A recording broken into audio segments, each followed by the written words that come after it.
Hello, ZJ. My name is Marco, and I agree what with what you say, and I have to say something. The Bible is fake, hard to believe, but true. The Bible and any other book that has been based on the Bible, including the Book of Mormon and all these other Bibles that are out there. I have a book that explains everything. It's called Genesis Revisited by Zachariah Sitchin. And let's see, in this part where it says, because in the Old Testament, everything's controlled by religion, which is what it all started in the chapter 3 of the book. It says, the merging of state, religion, and science was nowhere more complete than in Babylon.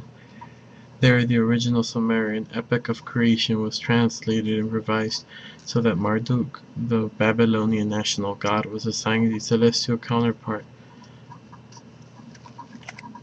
See, here, the Babylonians, by establishing religion and using religion as a way to control, they basically copied the creation from the Sumerians,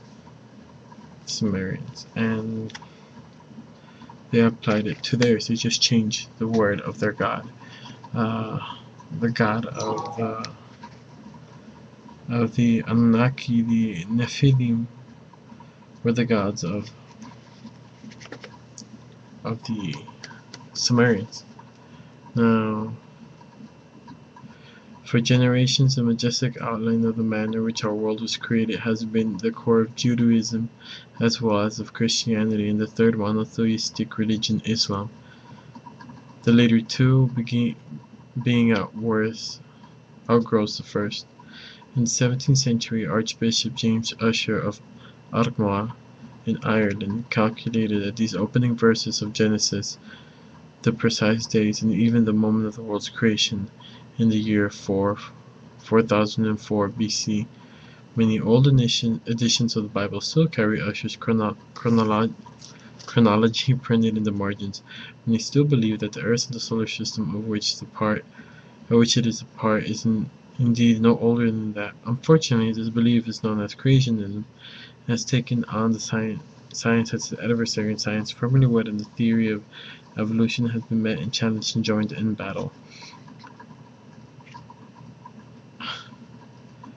And it keeps going to say, the creation tales of Genesis are edited and abbreviated versions of more detailed Mesopotamian texts, which in turn are the versions of the original Sumerian texts.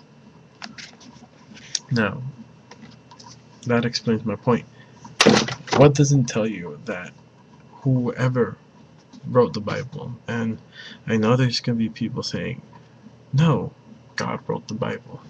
That is complete lies. God did not create the Bible. If he created the Bible, it would be the first celestial object we'd have. And it was actually man who wrote the Bible.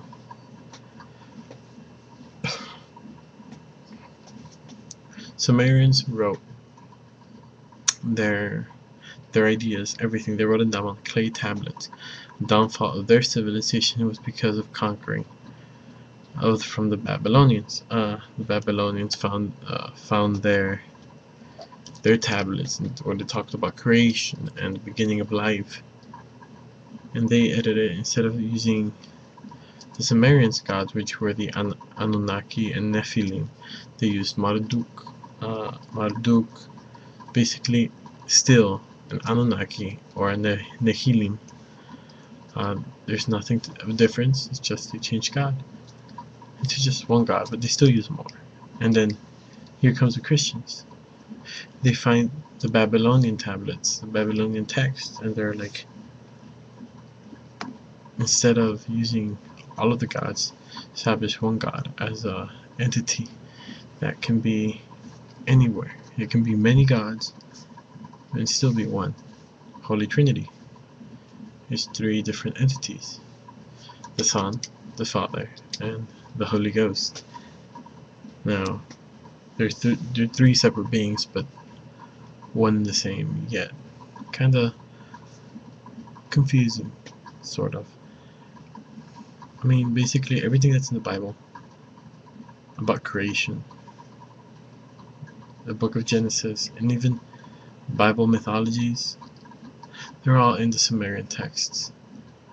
So, I was wondering if you knew that, CJ. I know the video is probably boring. It is 2:54 a.m. I am sleepy, as you can see in my eyes. And, well, that's it for me, and happy Easter.